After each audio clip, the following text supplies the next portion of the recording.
I'm Bill Bradford speaking for Bobby McDonald and the 2004 Sesquicentennial Coordinating Committee with a collection of pictures and notes that Bobby collected and calls the flicker that became the flame.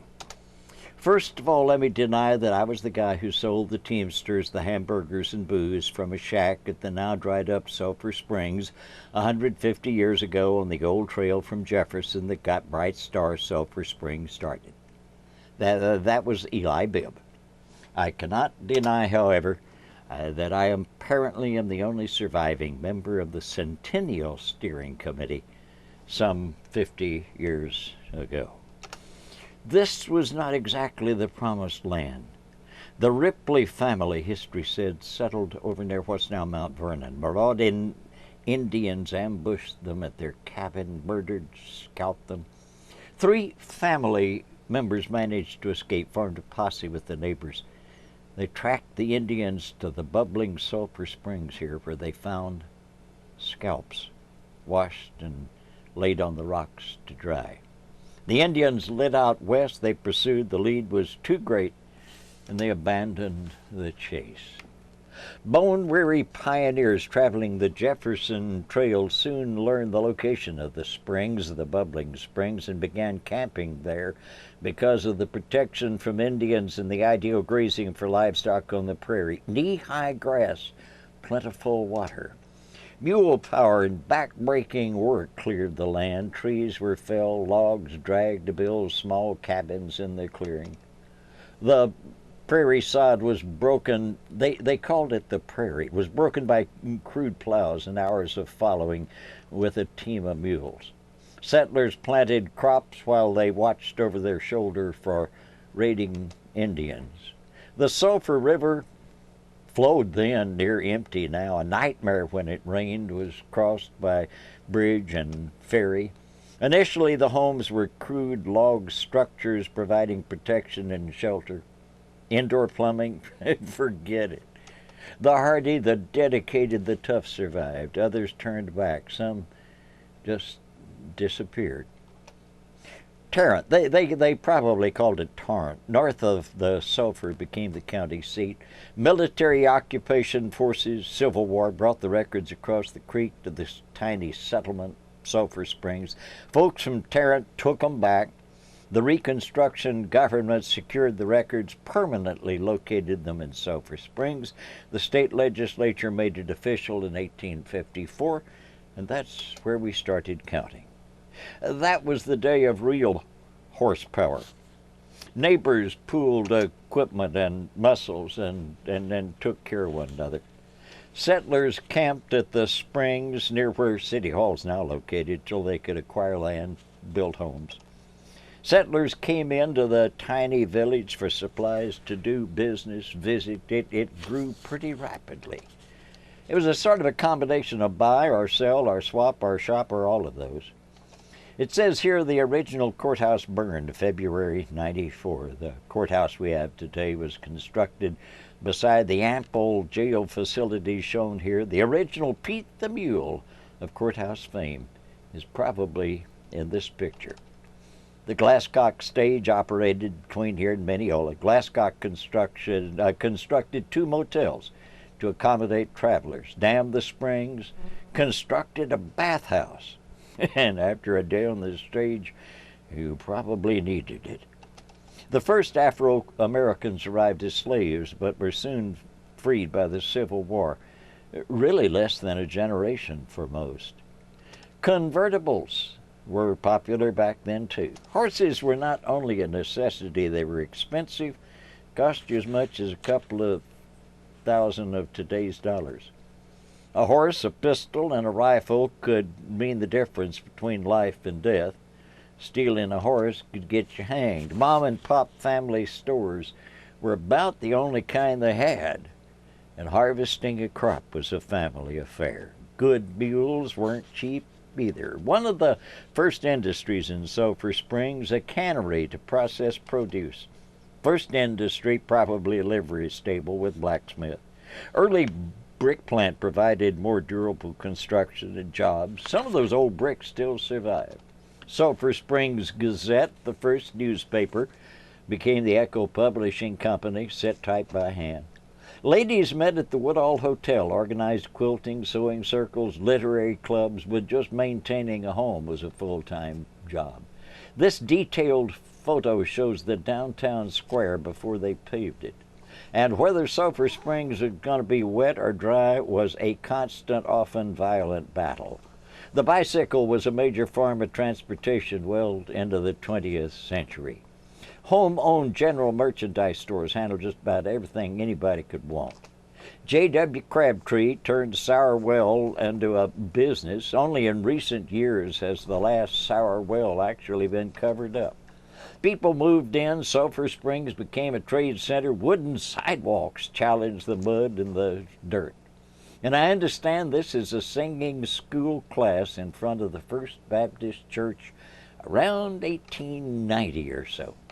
They took that one down, replaced it with this one in the 1950s, and it's still growing.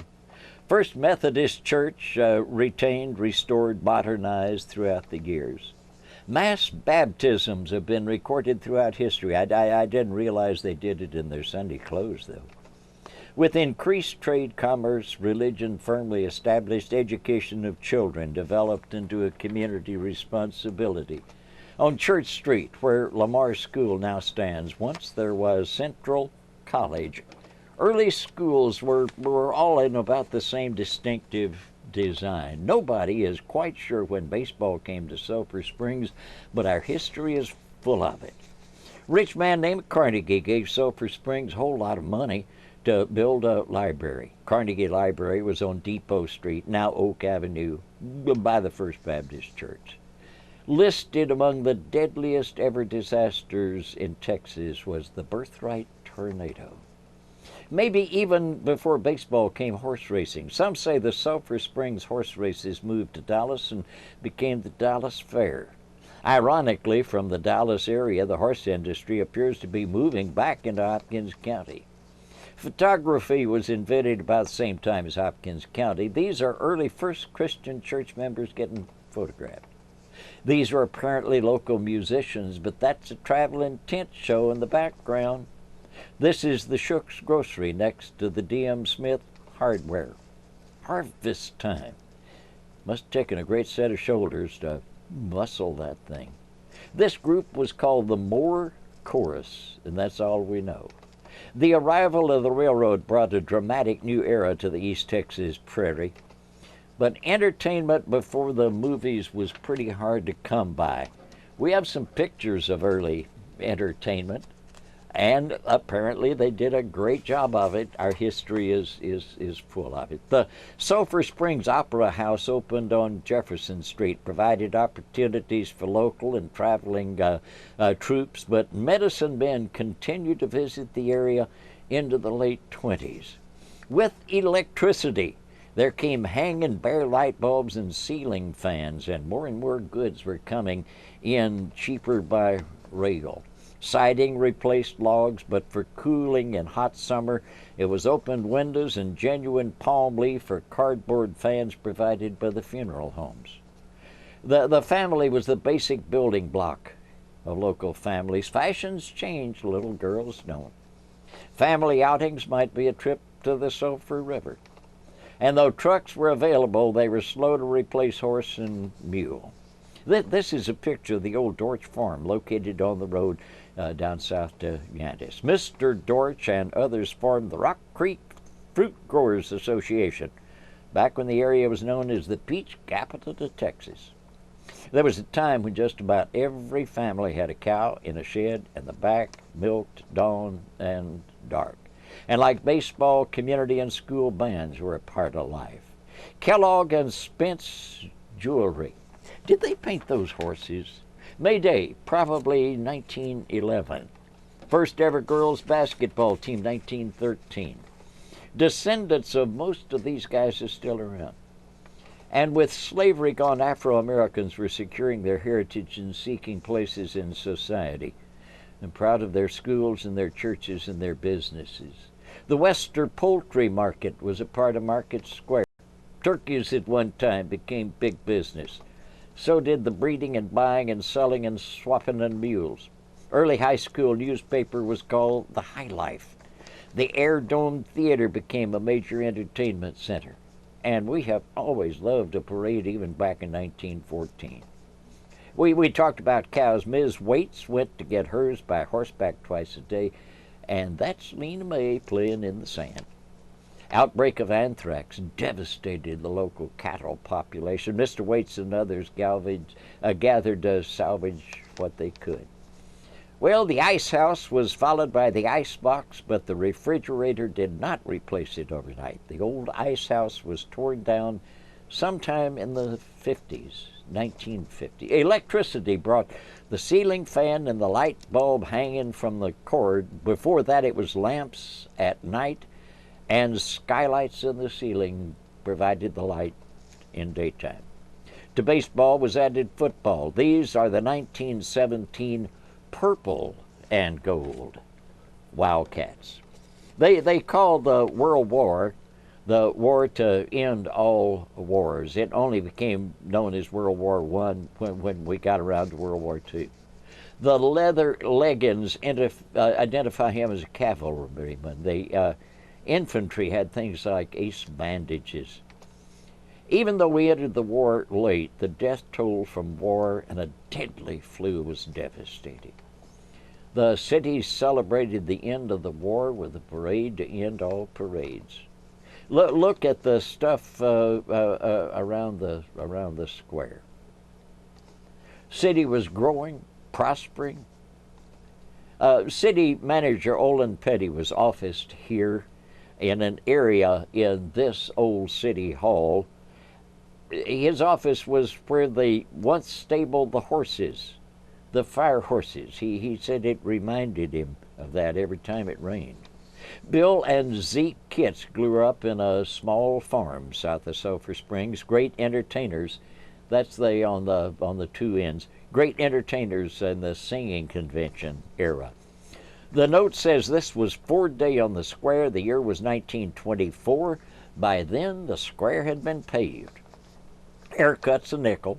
I don't remember a nickel haircut. I remember nickel hamburgers. The Carl Earl Sterling drugstore was on the square, just south of the courthouse. The 1923-24 Fighting Wildcats, front row center Lonnie Campbell, team captain, longtime City National Bank cashier. The Ashcrofts owned the electric company, sold it to TP&L for stock. Enos was for a long time on the TP&L board. The Kennedy and Gafford Oil Car Company, this was about 1919. And let's face it, a 30-mile road trip was a real adventure. And I don't think all of these came in that car. For you kids, the thing on the side there is called a running board. The license plate says 1915. Old-timers will remember the Waits service station. This is the Banks Company on Oak Avenue, and no, I don't know what the tire is. And if that's a Jeep, this has got to be around 1940. They call the first cars horseless carriages. Hopkins County Fair has now been replaced by the Fall Festival. Down at the bottom there it says 1929, where the fruit belt begins. And they were right. Today, steer roping is a sport. Back then, it was a business. And I'm not sure they grow corn like this anymore. And with corn like that, they grew hogs like this. Let's call this pride of ownership. Cotton, though, was king until well after World War II. First, it was the post office, then the library, and now it's vacant. I understand this is all of the county's school teachers. Don't have the year. By the way, you fill the radiator without raising the hood. And I don't even like to think what would happen when these two clowns slipped with those machetes. Notice the crank. They called them hand starters.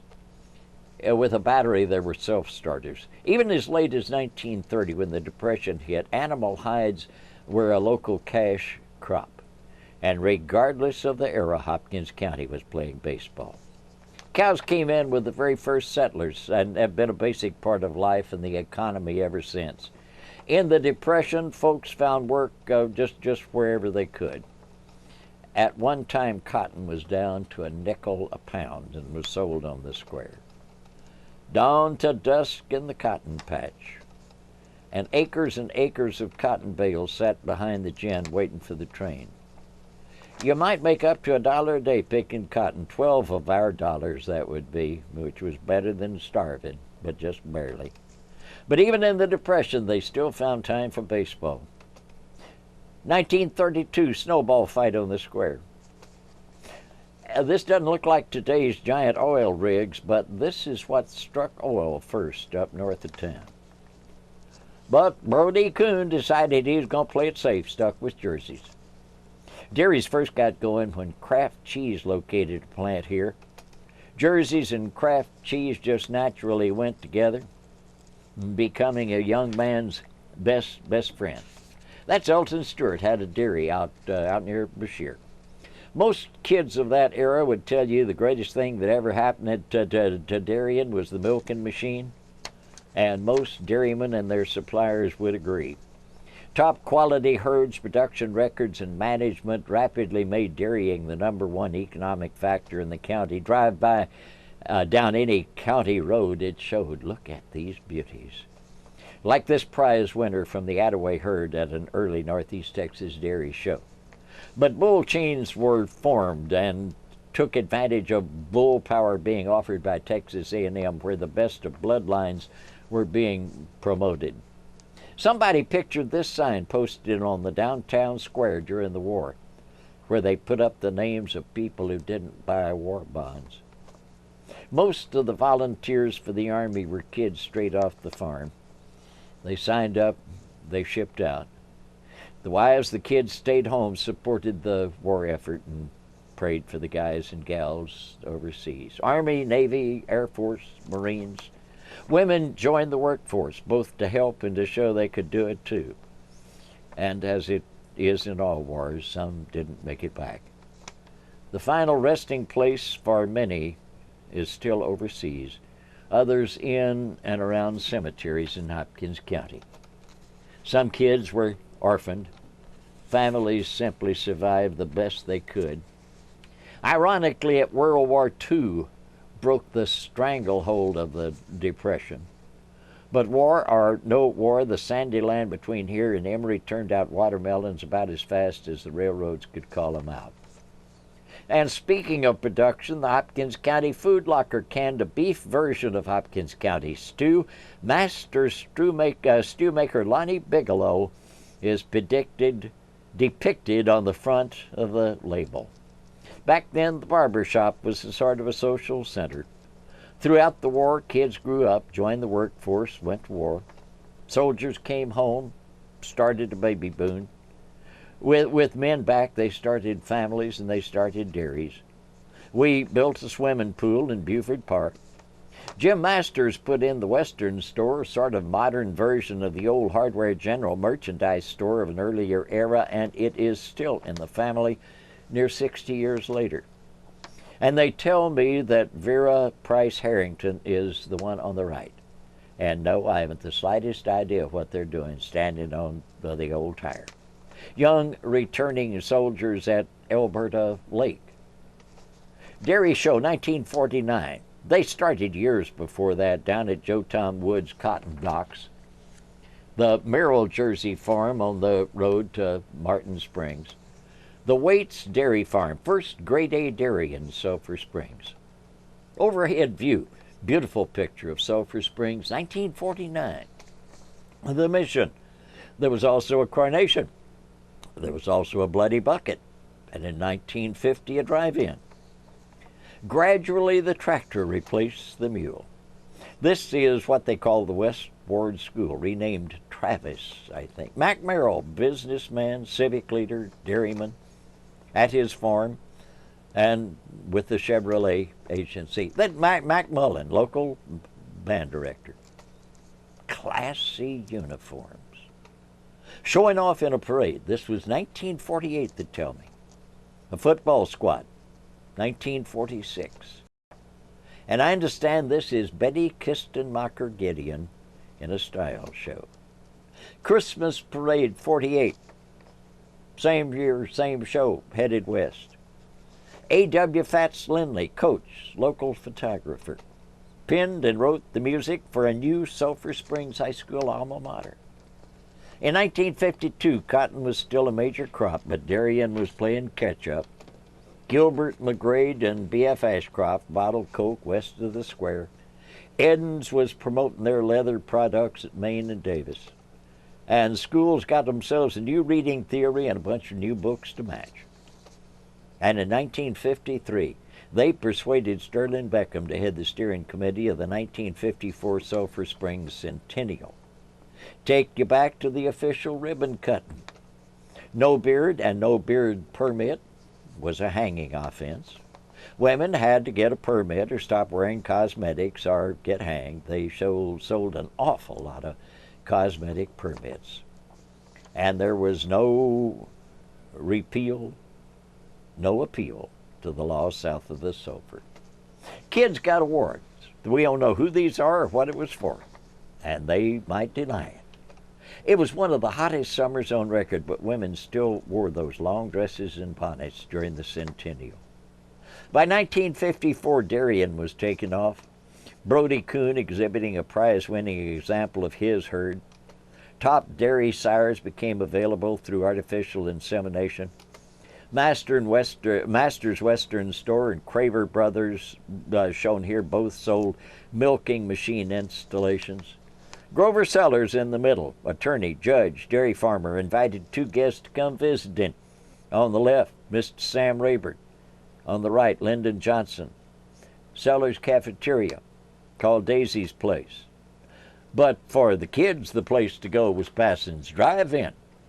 It was back when Rex Wildman was president of the student body, Sulphur Springs High School. Barbara Gideon Abercrombie was one of the first lady class presidents. And this is Jeanette Rory Watson in the style of the 50s. This is Linda Mosley Hager. I recognized her the moment I saw the picture. But they had to persuade me that this is William McDowell. Wonder if Alec Bridges can still slam dunk. Presenting the 1954 Fighting Wildcats. And Forrest Gregg became one of the greatest fighting Wildcats back in the 50s. Played for Green Bay and Dallas and coached big time. But Tim Kelty never turned pro golfer. Carolyn Fraley Keyes Stewart won journalism awards in high school. Got it from her dad, Bill Fraley. And G.V. Hughes has changed his hairstyle since the 50s. Gene Watson I recognized immediately. And if taking a gun to school sounds pretty strange, we got a picture of a guy taking a cow to school coming up. Well, one of these signed her picture Bleach. This is about 1957 when Randy Hall was a class favorite. Ruth Mary and her partner beat out Randy for king and queen of the 57 Hearts Festival dance. And this little girl down at Picton had a baby doll almost as big as she was. They said, boy, she is something special. She was queen of the junior high Halloween ball at Picton in the mid-50s, Polly Turner Swatzel. That was about the time Sulphur Springs High School got itself a new cafeteria. And, of course, this is now Prim Stadium, and thank goodness since then they've enlarged the press box. This is the junior high, the one that burned. That whole class is burned completely. Had to hold classes in churches and the National Guard Armory building out in City Park.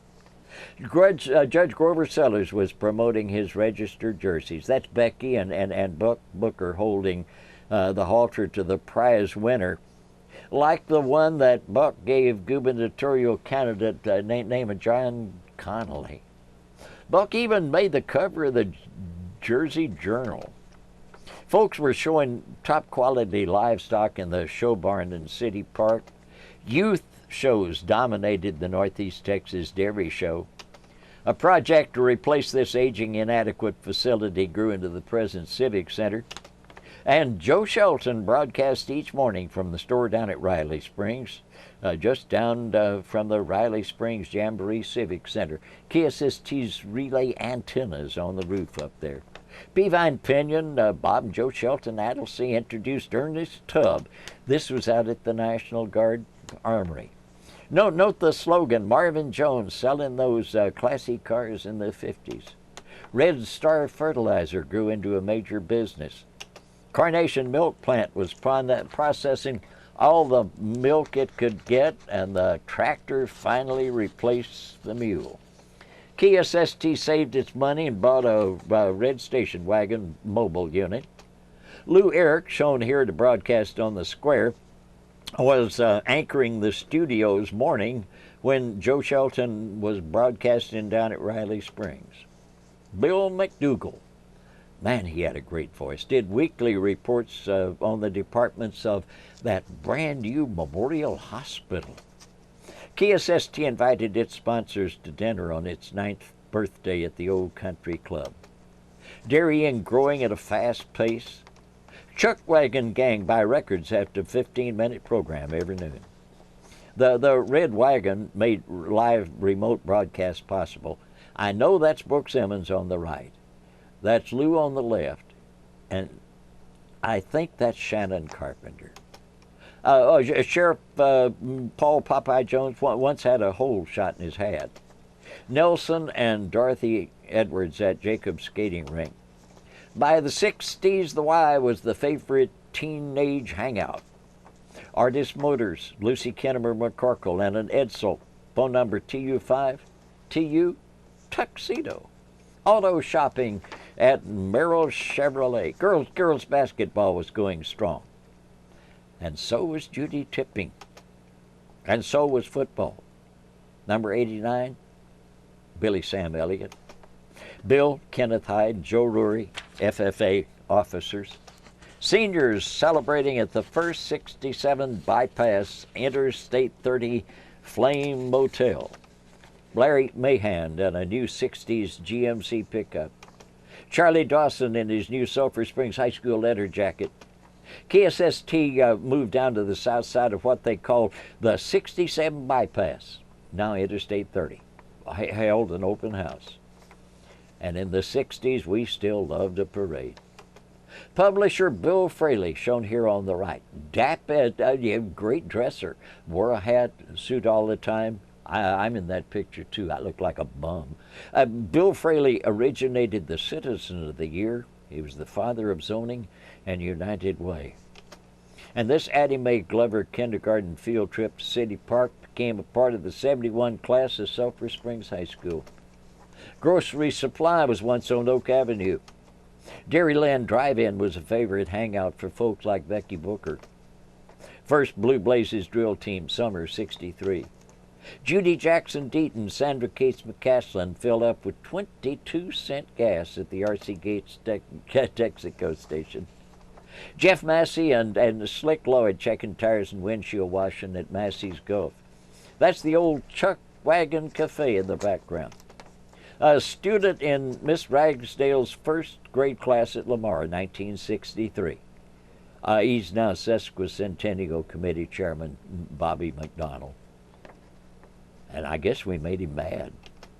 Mid-60s high school yearbook, for the first time, had pictures in color. And Rita B. Hennon taught English, discipline, manners, made you get rid of your chewing gum. The football team held camp in the new high school gym. Back when Jimmy Dobson coached the Cats, and they put words to the fight song. Local FTH chapter. See if you can find Mary Nell Anderson Bryant. Give up. That's Bubba Young. Marcus Hill still has his way with words. Student body president, FFA president, 1966. Butch McGregor, big man on the campus. Bob Kirkpatrick and Jerry Pierce, Main Street Barbershop. No, we have the slightest idea what was going on. Roger Price, Price Ford Sales, Jefferson Street. I think that was Ricky Carpenter Elliott on the top row, if it wasn't for all that hair. Coach Ben Brooks, the Sheffield Boys, Tommy Johnston, Sammy Addlesey, and others. Queen of the Hearts Festival dance. Eddie Artis, they used to call these comet cars. Would you believe Joe McGober and Sandra Young? This is about the time Joe Mack started saying, sell it. Buck Booker sacking groceries at Super Handy, district tennis doubles champion his senior year. Rhonda was Miss Flame in 1968. 68 class officers. Did Rhonda and Joe Beth ride those bikes, or they just posing on them? Bryant Fisher in a school bus yellow road runner at Maddox Motors. Bob and Ruth Kirkpatrick. Happiness in the 60s was a 4-in-the-floor Mustang. And I'm not quite sure where this picture came from, or this one. Carlisle tending a store at Askew and Buford. Mark McClendon and Rick Palmer stocking groceries at the Quickie. Phyllis Stewart Lloyd with a puffy hairdo. Frank Wright, Sunan Gobert in a new Chevy. And back then they called these mini skirts. Now he is Judge Robert Newsom, and that's Charlotte Hinton. We now call her Judge Amy. Roger Murray was a Wildcat halfback. John Stewart was a split end. Glenn Webb was a guard in the 69 team. Dudley Goggins, about 1960, former Chamber of Commerce president. The script says this is Nurse Mary Lee. Rockwell International, our first major manufacturing industry. Motels quickly sprang up on the new 67 bypass in the early 50s, now called Interstate 30. Clay Walker shopping for bell-bottoms at Carruthers. Terry Giles, Paula Bucknell. Those who lettered were in the S Association. I recognized Chad Cable and Fred Fernie immediately. It says here, best dressed. Charlie Helm and Janet Skidmore. The Blunt Boys, Larry and Ronnie. Kathy Worsham, not really pumping gas at Worsham's Golf. Wayne Gallion and Lewis Watts. These freshmen were the underclassmen of the football squad of 1970. Don Bell, class of 71. Underneath all that hair is Edna Mabe, leader of the Blue Blazes. Steve Moss and Monty Hari at Walker Hari. Ruth Ann Prim, Carrie Bradford, Sulphur Springs State Bank. Johnny Cox at Maddox Motors, Broadway and Perkins. Earl Griffin's Humble station was on that corner where Harry's is now located. And Yvonne Miller King was Miss Flame in 1971. Bonner Wholesale and Hardware was located down by the Cotton Belt tracks. Thel Garrison was president of People's Bank. This was back when Punk Helm was inviting the Dallas Cowboys out to his ranch on Mondays. We got some great interviews, especially when we got a lift up off the floor. And Buell Berry at that time was making FFA dairy loans. And I interviewed the celebration to send Paul Herschler back home, but he came back. And I do not remember this gathering on the square back, they tell me, in the mid-70s. Looks like Virginia Adams and Anita Elliott Jones with some educators. I think Anita did her own hair. And Judy Gilreath, as usual, was school boarding. And it says here, I can't tell who is in the new Chevy. Tim Kelty and Gene Watson. Tim is the one with the Jerry Colonna mustache. Glenn Bell, family-owned Bell Concrete. Pam Holder and Joanne Wagner at H.D. Lee. Dean and Bill Owens at Owens Brothers under the now-gone water tower. Gina Chancellor and Jana Kuhn at Corner Drug. Denise and Deanne at Mother Mary Lynn's collegiate shop. It's the Gideons, Robert, David, Bob. Beth Allen Adams talks over the latest 70 fashions with a good listener she found at Ellen's dress shop. Charles and Gail Westbrook were taking over the family Westbrook concrete business by the mid-70s. Tom Sellers? Are you sure? The local FFA officers in the 73. I think that's That's Policeman Norman Sanders there in the front row. The year was 74, Morning Chapel Baptist Church. As it was, it burned totally to the ground. A community effort rebuilt it. And that's Abel and Connie Brim. The year was 1975. And except for the hair, this looks a lot like Greg Price. Andrea Massey and Pam Horton making like pumping gas at Massey's Gulf. And the Sonic came to town in 73, but probably the all-time favorite place back then had to be the Big H. The year was 1974. Jay McClendon and Terry Myers at the Quickie. Great athlete Melvin Wright of the 1975 basketball team. Kelly Bradford, who now designs things like spiral staircases, stands in front of the one at KSST. And that's Elsie Ann Graves cheering on the Wildcats about 1975. And that's All-American Barry Pryor on the 1970s gridiron. And do you remember Jerry Dobbs' scary accident on the opening play of a ball game? And then there was shopping at Gibson's on South Broadway. Charlotte Ashcroft when they bottled Coke on Main Street. Talk about class, Mayer and J.D. Franklin. This 80s group includes Randall Hall Massey, front row, Stacy Cody behind her. Leanne Phillips Frazier and Larry Krausen checking the fashions at Lou Nell's. Bill Allison and Kirk Johnson at Carruthers Brothers south side of the square. Edie McDowell Ginn, Dairy Festival Queen. Sulphur Springs Loan and Building just before its 100th birthday. Gina Watson and Bill Allison at Flowerland Florist. Karen Brown McMahon at Charlie's Burgers on the Square. And the incomparable Gerald Prim. Mary McCaffrey and Monica Ragsdale, Littlefield and a dummy, real dummy. Miss Vida Alsabrook shepherding Freddie to graduation in the 80s and fulfilling a storybook chapter in Sulphur Springs history. Says here that's Jason Frazier. Would you believe this is Chad Young? I wouldn't either. And I know that isn't. Ben Shipley's Cats, a winning combination. That's Jimmy Chester, Timmy Clemens, and friends leading the Wildcats at a pep rally about 1985. And under the hat, Jason Frazier. Trey Elliott leading the late 1980s Wildcat band. And tooting his own horn is Chamber President Craig Roberts from all across the Sulphur River into Lamar County. Love your hair, Craig. And in a cummerbund? Cool, man. The 1990s, the day of the Wildcat. The incomparable James Cameron and his team captains. Greg Owens, great cat, played his college ball at Stephen F. Austin. In the 1990s, the People's National Bank changed its name to First American, now Guarantee Bond Bank. And by the 1990s, Mary and Sam's J.B. Weld was being sold on at least 4 continents. Lori and Jennifer Booker at Super Handy. And Taft Funeral Home, now over 100 years old.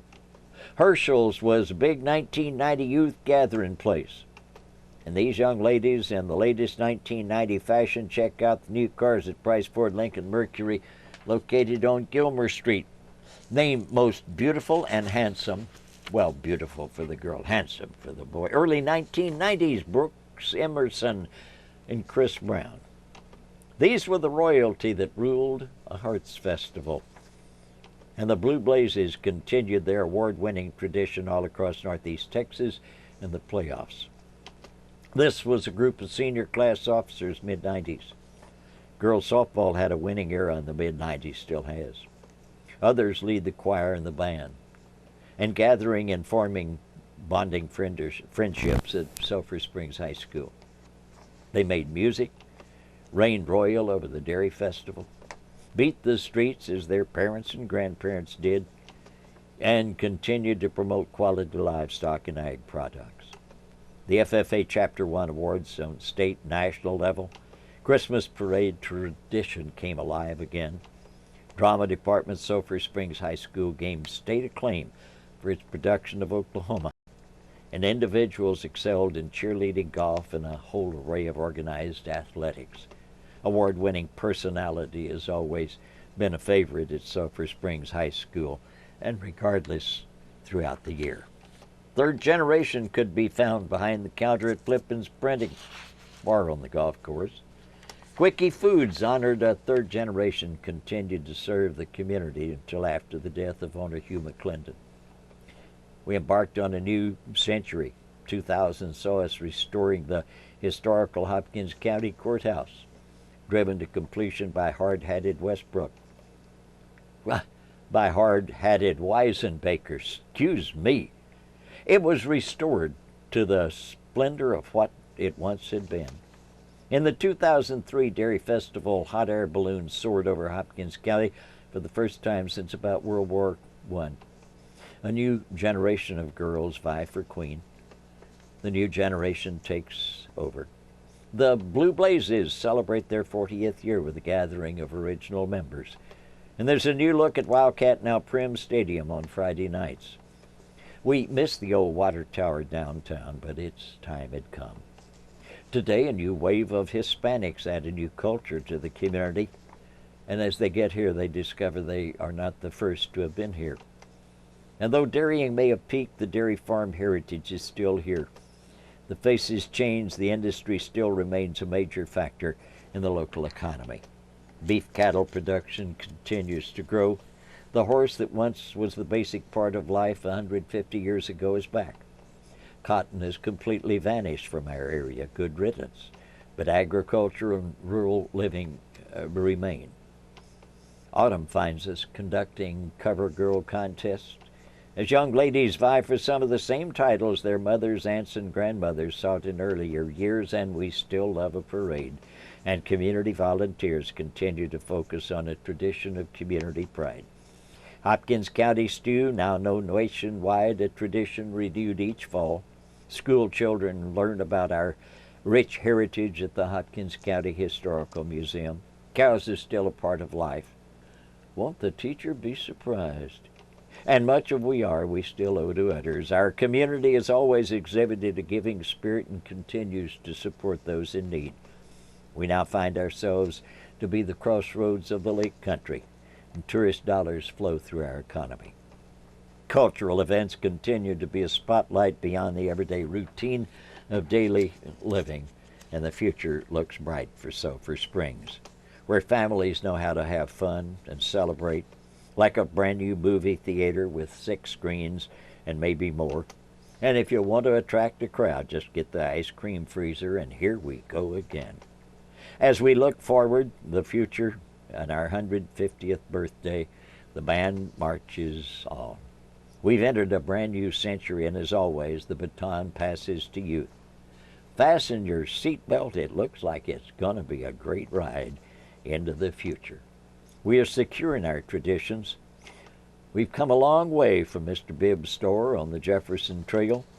Local artist Jerry Lee sees us this way. The original of this is here tonight. There will be signed copies, there will be prints, and they will be available. This is the initial event, and an event-filled celebration of our first 150 years. Copies of this presentation will be available on CD. As it is with all centennial items, the proceeds will finance the end of our new beginning. Thank you.